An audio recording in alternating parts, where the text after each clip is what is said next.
अगर सच में वो जादुई कालीन हमें मिल जाए तो फिर क्या चमत्कार होगा ना। अगर तुमने उस कालीन को ढूंढ भी लिया तो वो इस राज्य की संपत्ति होगी। हम लोग कब से हर जगह भटक रहे हैं, लेकिन वो जादुई कालीन कहीं नहीं मिल रहा है।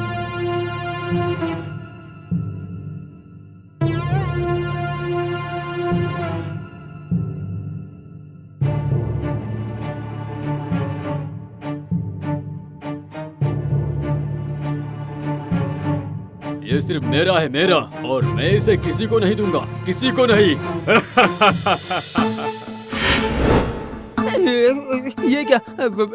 बिल्टू ने ये क्या किया? बिल्टू को इतने दिनों से जानता हूँ, वो इतना बड़ा बेईमान निकलेगा ये मुझे नहीं पता था। ये सब बातें बाद में करेंगे, अभी यहाँ से जल्दी चलो, वो ज्यादा दूर नहीं गया होगा।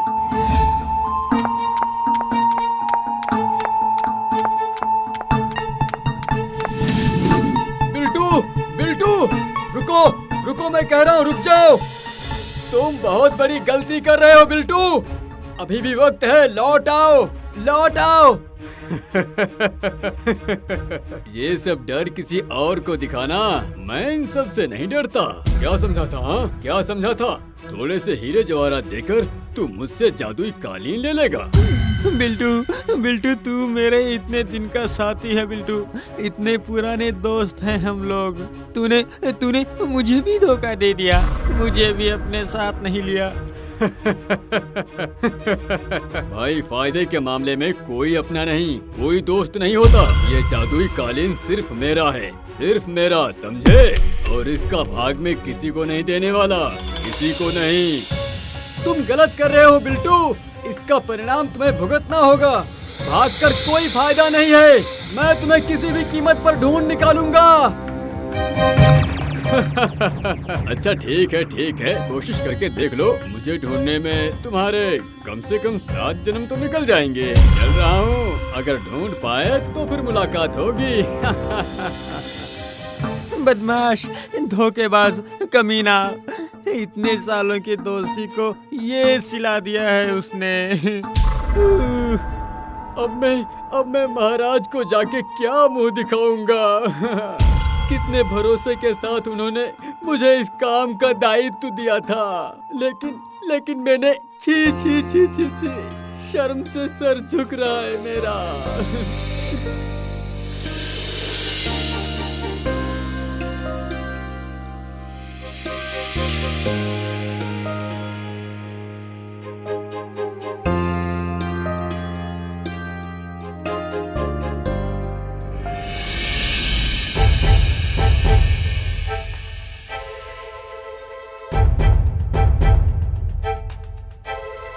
महाराज,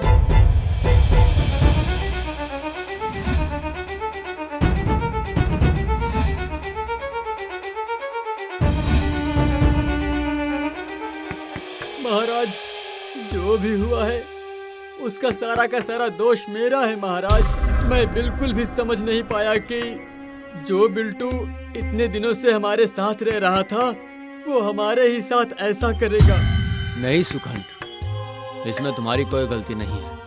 पिंटू इतने सालों से बिल्टू के साथ में है, अगर वो उसके करीबी दोस्त पिंटू के साथ भी धोखा कर सकता है तो वो। नहीं महाराज, नहीं, मैं इस दोष से खुद को मुक्त नहीं कर पा रहा हूँ। मुझे बिल्टू की नीयत पहले ही समझ लेनी चाहिए थी। देखो, गलती तो मेरी भी थी सुखंड। कभी कभी बिल्टू का व्यवहार मुझे भी अजीब लगता था, लेकिन मैंने ध्यान नहीं दिया। अभी भी प्रश्न है कि बिल्टू ने ऐसा क्यों किया होगा। महाराज, मुझे पता है महाराज, बिल्टू बहुत ही लोभी इंसान है महाराज। वो सबसे ज्यादा धनवान और ताकतवर बनना चाहता है महाराज, और इसके लिए वो कुछ भी कर सकता है महाराज। इसका मतलब तुम ये कह रहे हो कि वो कालीन लेकर लूट मार भी कर सकता है? हाँ महाराज, हाँ। बिल्टू के पास बहुत से राज्य के कोषागार के नक्शे हैं महाराज, और इतने दिन यहाँ रहने के कारण उसने यहाँ के भी कोषागार, राजमहल में आने का गुप्त रास्ता सब कुछ जान लिया है। क्या बोल रहे हो पिंटू तुम? ये तो बहुत चिंता का विषय है। बिल्टू जादुई कालीन लेकर यह सब अनैतिक काम करेगा? छी छी छी छी। महाराज, मैं आपसे वादा करता हूँ कि इस राज्य के शत्रु को मैं आपके कदमों में लाकर ही रहूंगा महाराज, वरना अपना चेहरा आपको कभी नहीं दिखाऊंगा महाराज, कभी नहीं। इस तरह कुछ और दिन गुजर जाते हैं। राज्य के अंदर का परिवेश काफी शांत था। महाराज बिरजू के साथ प्रजा भी परेशान है। राज्य में पहरा बढ़ा दिया गया है। इधर सुकुंड की आंखों की नींद उड़ चुकी है। वो बिल्टू को पकड़ने के लिए हमेशा चौकन्ना रहता है, हर समय तत्पर रहता है। इसी समय की बात है, दूसरे राज्य कुमारपुर में एक घटना घटी।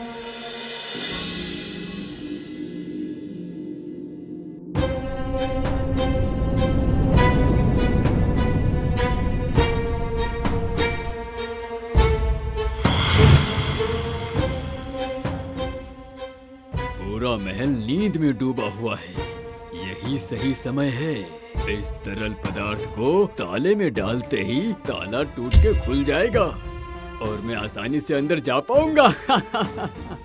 बोतल का तरल जैसे ही ताले के ऊपर डाला गया तो ताला तुरंत टूटकर खुल गया और बिल्टू बहुत आसानी से अंदर चला गया।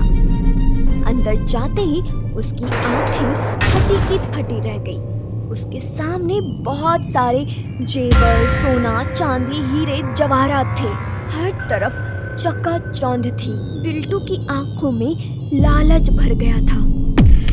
मेरा है, ये सब कुछ मेरा है। इसीलिए तो इतने दिनों से इंतजार किया है। ये जादुई कालीन मेरा हर सपना पूरा करेगी।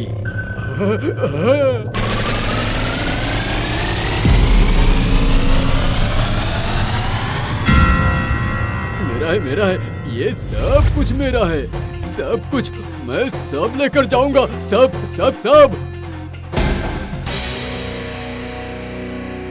कौन है यहाँ? कौन? चोर घुसा है। चोर, अरे चोर पकड़ो उसे, चोर को पकड़ो, चोर। सैनिक को देखकर बिल्टू पहले तो घबरा गया। उसके बाद तुरंत उसने अपना जादुई कालीन निकाला और उस पर चोरी किए हुए हीरे जवाहरात रखकर बिल्टू उस कालीन पर चढ़कर बैठ गया। और उसके बैठते ही जादुई कालीन सबके सामने उड़ने लगी। उड़ते हुए महल के दरवाजे से निकलकर ना जाने वो कहां खो गई। सभी लोग उसे अपनी आंखों के सामने ओझल होते हुए देखते रह गए। अरे पकड़ो, अरे भाग रहा है, पकड़ो उसे, पकड़ो। अरे वो भाग गया। अरे कोई पकड़ो उसे, पकड़ो। नहीं, मुझे कोई नहीं पकड़ पाएगा। पूरे देश की संपत्ति मेरी मुट्ठी में होगी, सिर्फ मेरी मुट्ठी में। कुछ दिनों के अंदर ही बिल्टू के कुकर्म की बातें पूरे देश में फैल गई। एक आदमी उड़ती हुई कालीन पर आता है और राज्य का कोषागार लूटकर चला जाता है।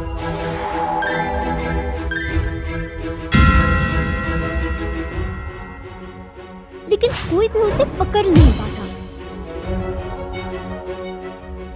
खबर आकर पहुंचती है शरदपुर राज्य में।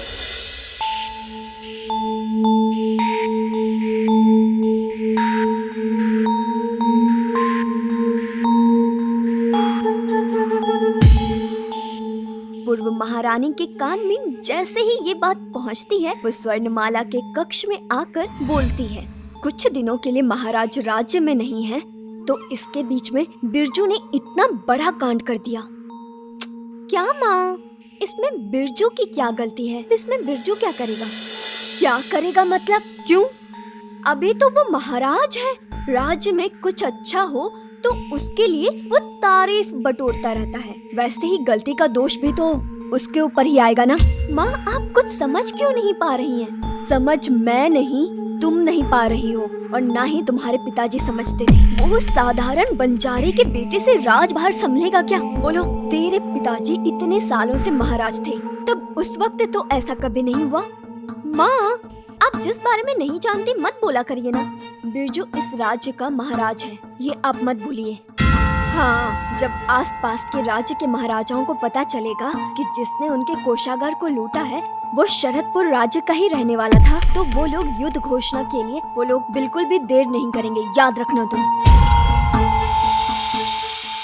शरदपुर राज्य में शाम ढल के रात हो गई। राजमहल की सारी रोशनी एक एक करके बुझने लगी। प्रहरी नींद में झूम रहे थे, लेकिन तब भी सुकंठ की आंखें चौकन्ना थी और राजमहल के बाहर नजर रखी हुई थी, हर पल और लगातार।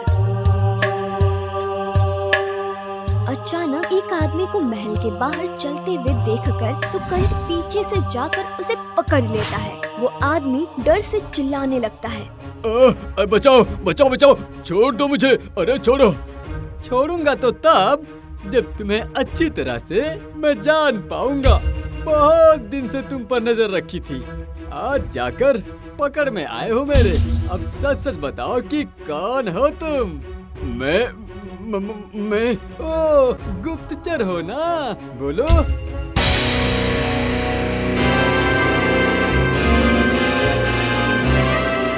बहुत दिनों से मैं तुम्हें जंगल में, रास्तों में, महल के बाहर घूमते हुए देख रहा हूँ। आज तुम मेरे हाथों में आए हो, अब नहीं छोड़ूंगा। अब बताओ तुम कौन हो? मैं गुप्तचर नहीं हूँ, आप मुझे गलत समझ रहे हैं। मुझे छोड़ दीजिए। सुनो, छोड़ने का कोई सवाल ही नहीं होता है। तुम्हारा विचार अब राजसभा में होगा, ठीक है? याद रखना, इस राज्य का केवल एक ही दंड है और वो है मृत्यु दंड। चलो। सुकंठ अपराधी को राजसभा के अंदर लेकर जाने लगता है। तभी वो देखता है कि महाराज बिरजू उसके सामने खड़े हैं। उनका चेहरा देखकर ऐसा लग रहा था कि उन्होंने सब कुछ सुन लिया हो। तभी वो कहते हैं, मैं तो तुम्हें कब से सुन रहा हूँ, और अब आखिरी एक बार पूछता हूँ कि तुम हो कौन? तुम्हारा परिचय क्या है? महाराज, आपको मेरा शत शत प्रणाम। महाराज, मैं अनंत हूँ। ये महाशय मुझे गलत समझ रहे हैं महाराज। ओह, ये बात है। तो फिर तुम ही मुझे समझा दो सही क्या है। देखो अनंत, कुछ न कुछ गंभीर मामला है, इसीलिए मैं तुम्हें यहाँ लेकर आया हूँ। समझने की कोशिश करो। मैं तुम्हें आखिरी बार चेतावनी देता हूँ कि बता दो तुम कौन हो। महाराज, मुझे अपना परिचय गोपनीय रखना था, लेकिन मैं फिर भी आपको अपना परिचय बता रहा हूँ। मैं सुवर्ण नगर के महाराज प्रताप सिंह का दूत हूँ। उनके आदेश से ही मैं यहाँ आया हूँ। तुम महाराज प्रताप सिंह के दूत हो? तो फिर इस तरह चोरों की तरह पूरे राज्य में छुप छुप कर आखिर क्यों घूम रहे हो? नहीं, ऐसा नहीं होगा। सुकंठ, इसको राजसभा में उपस्थित करो। जैसी आज्ञा महाराज।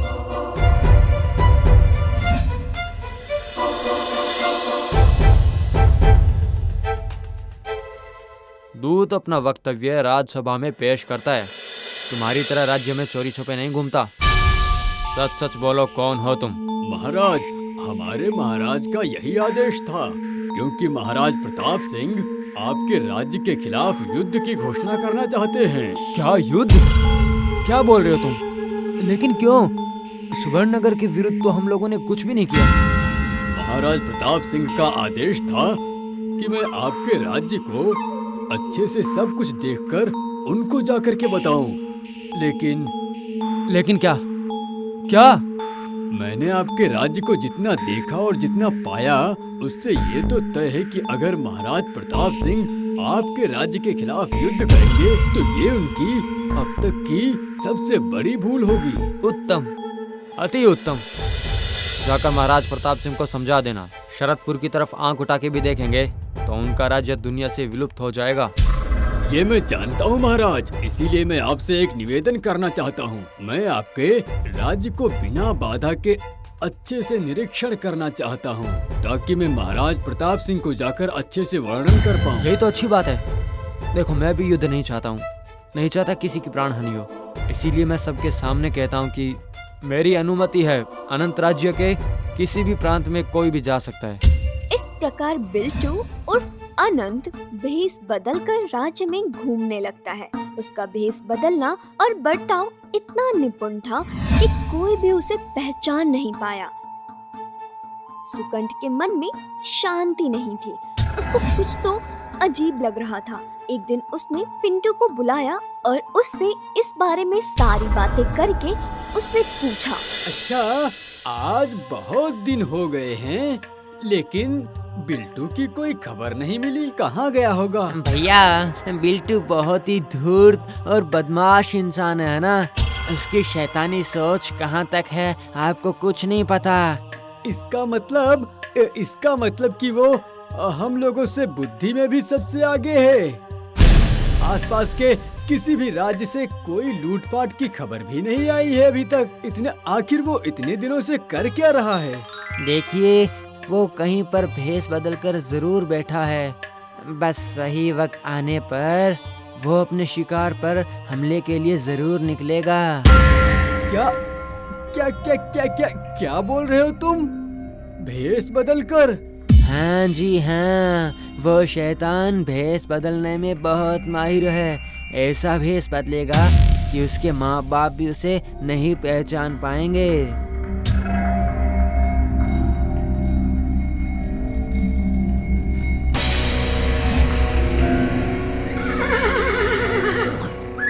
बहुत हुआ घूमना फिरना, अब होगा असली हमला।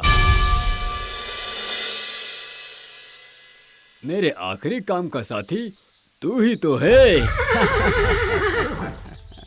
पिछली बार सर्वनाश होते होते बच गया था।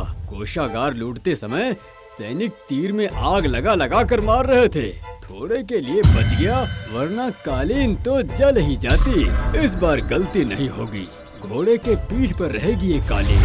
राज्य के कोषागार के हर रास्ते को जान लिया है मैंने।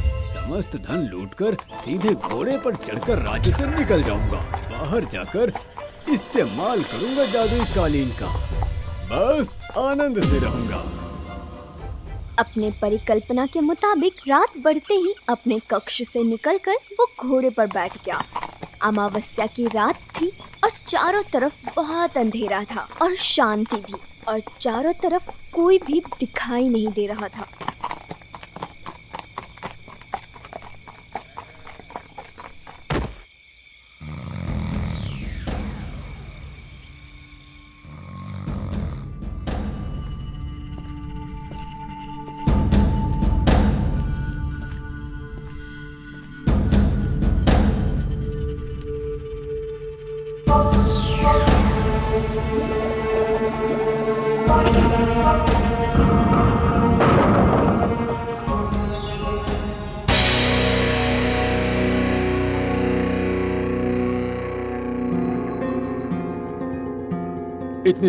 इतने दिन बाद मेरा सपना पूरा होने जा रहा है।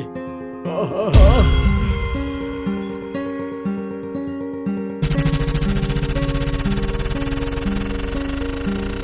ये सोने की महक, सच में ये राज्य कुबेर का खजाना है।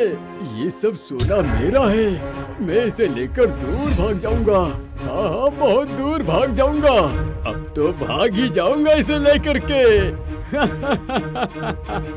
कोई मुझे भूल नहीं पाएगा, किसी को मेरा ठिकाना नहीं मिलेगा।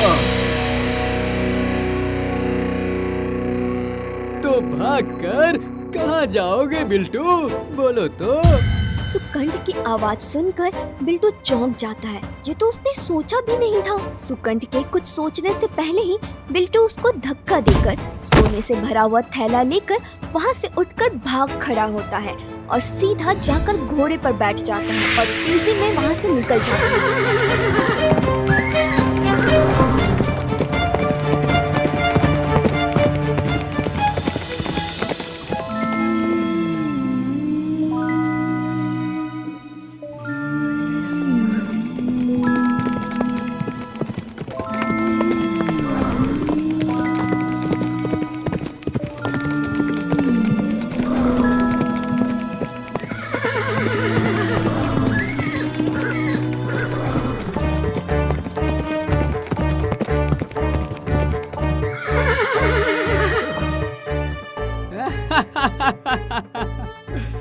तुम्हारा खेल खत्म बिल्टू, तुम्हारा खेल खत्म।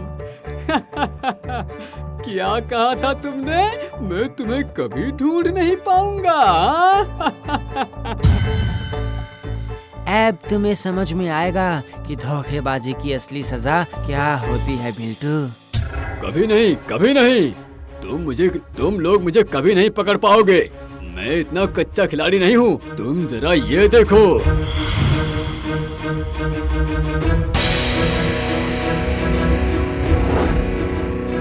सिर्फ तुम अकेले ही चालाक नहीं हो बिल्टू। सैनिकों, आक्रमण करो इस पर।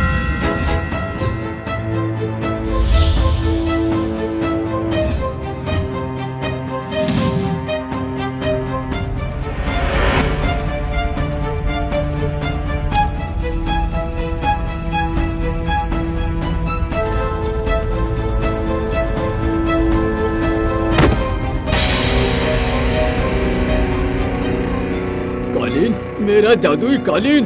पागल, ये तुमने क्या किया? मेरी जिंदगी भर की मेहनत का फल बर्बाद कर दिया। ये क्या किया तुमने? क्या किया? मेरा जादुई कालीन, मेरा जादुई कालीन। जिस चीज से इंसान का सिर्फ बुरा हो वो आशीर्वाद नहीं हो सकता। वो सिर्फ एक अभिशाप है बिल्टू। इसीलिए उसका ना रहना ही अच्छा है। कालीन, मेरा जादुई कालीन, मेरा जादुई कालीन। पागल, ये क्या किया तुमने? मेरी जिंदगी भर का मेहनत का फल। नहीं नहीं, ये क्या किया तुमने? मेरा कालीन। सुकंठ, तुमने कर दिखाया जो किसी ने नहीं सोचा था, वो तुमने कर दिखाया। धन्य हो, तुम धन्य हो सुकंठ। लेकिन तुम्हें कैसे पता चला कि अनंत ही बिल्टू है? महाराज, अनंत पर संदेह मेरा पहले दिन से ही था, लेकिन कोई प्रमाण नहीं था। उस दिन पिंटू के मुंह से बिल्टू के भेष बदलने की कला के बारे में सुनकर ही मैं समझ गया था। तभी से उसका पीछा करने लगा। अब मैं क्या बोलकर तुम्हारा अभिवंदन करूं सुकंठ? मैं जानता हूँ जितना भी करूं उतना कम है। सिर्फ तुम्हारी वजह से सिर्फ हमारा राज्य नहीं, आसपास के सभी राज्य से खतरा टल गया। आज से मैं तुम्हें अपना प्रधान उपदेष्टा बनाता हूँ, ठीक है?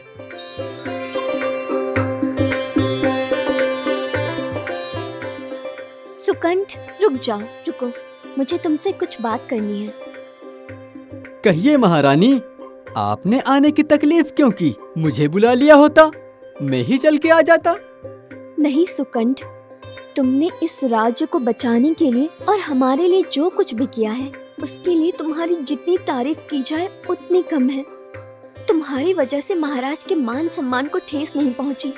मैं धन्य हूँ महारानी। राज्य की सेवा करके मुझे खुशी मिली। धन्यवाद देकर मुझे छोटा मत कीजिए। नहीं सुकंठ, राजमहल के बहुत से लोगों ने महाराज पर उंगली उठाई थी, लेकिन तुम्हारी वजह से अब महाराज के ऊपर से सारे इल्जाम अपने आप हट गए। तुम सच में वीर हो और इस राज्य के संपद हो। बहुत बहुत धन्यवाद महारानी। मुझे इतना सम्मान देने के लिए बहुत बहुत धन्यवाद। बहुत बहुत धन्यवाद आपका। स्वर्णरेखा मुस्कुराकर राजमहल के अंदर चली गई, लेकिन सुकंठ के मन में रह जाती है एक सुकून की लहर। इसका कारण तो वो खुद भी नहीं जानता था।